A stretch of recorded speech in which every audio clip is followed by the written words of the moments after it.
Now, Tiberius, let's go back to what you were saying about kids. Gender affirming care or gender transition care, it's a wide spectrum process.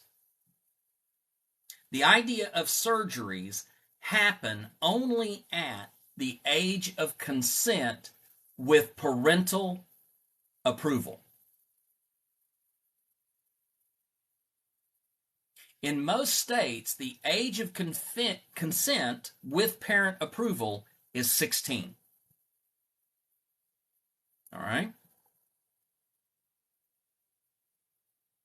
Prior to that, there has to be a period of hormone transition, which is done under the observation of a pediatric endocrinologist, meaning that someone who specializes in the production and the use of hormones within the human body.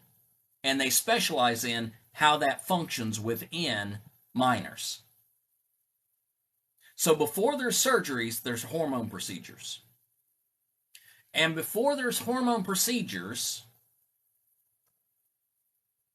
okay, Tiberius, this is what I'm trying to explain to you. Surgeries are irreversible, except they're not. It's more difficult to reverse them, but it is possible.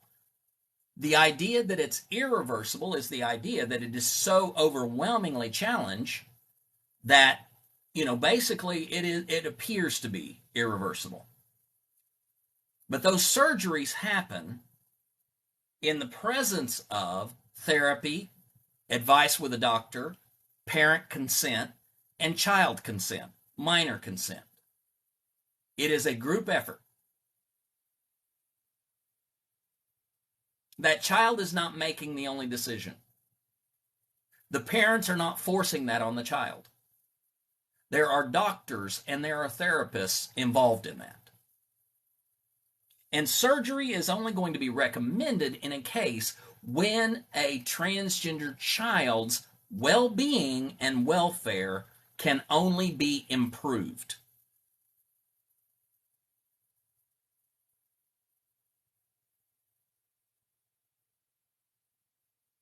Hormone replacement therapy has to happen first.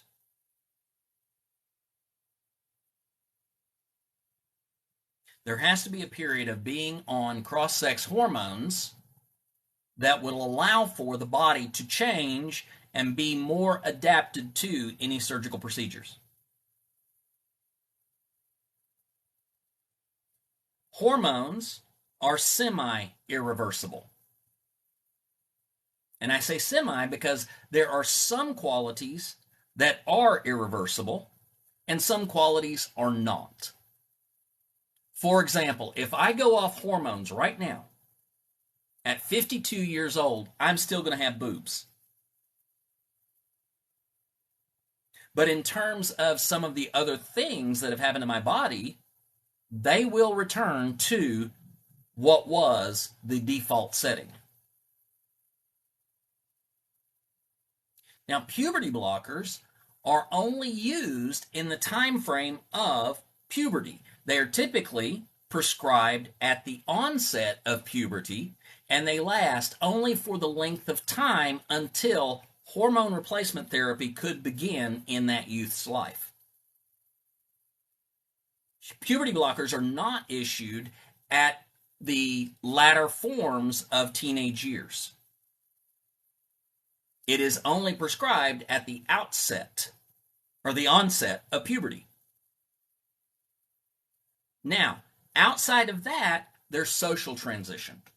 The idea of taking on the presentation of the gender that that person identifies as. And I point back here because identity is an internal quality. Identity is something that we possess at a layer of the brain between our animal reactions and our higher thinking functions. Identity exists beginning at the age of 3. Right around 2 to 4 is where identity begins to form. And as it moves forward, somewhere to around 6 to 8 years old, that identity of self begins to form. The concept of gender begins to form. And the ideas of I'm not what I was identified as begin to develop. My first inclination of who I was about 7. I began to see that there was something not correct in how I fit into the world when I was about 7. And there are some transgender people who will tell you that they knew something was different about them at age 3, age 4.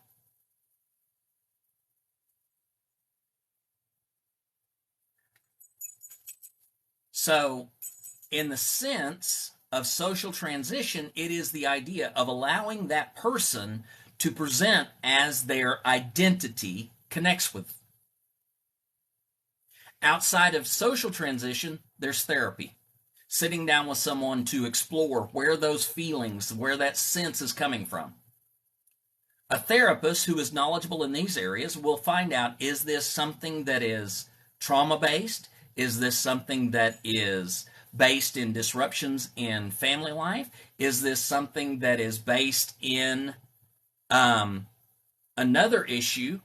Or is this somehow a sense of who this person is? It is only in the last case that a therapist will recommend further transitions. But prior to that is affirmation. Affirmation is the family that child is connected to, looking at them and saying, you are valid. You are loved. You are wanted. That right there is the single greatest form of protection against suicidality. If the family that is around that youth tells them, we love you, we want you, you are good in who you are, then absolutely that child has a greater chance of avoiding suicidality. And if that affirmation is not there, none of those other forms of transition will be valid.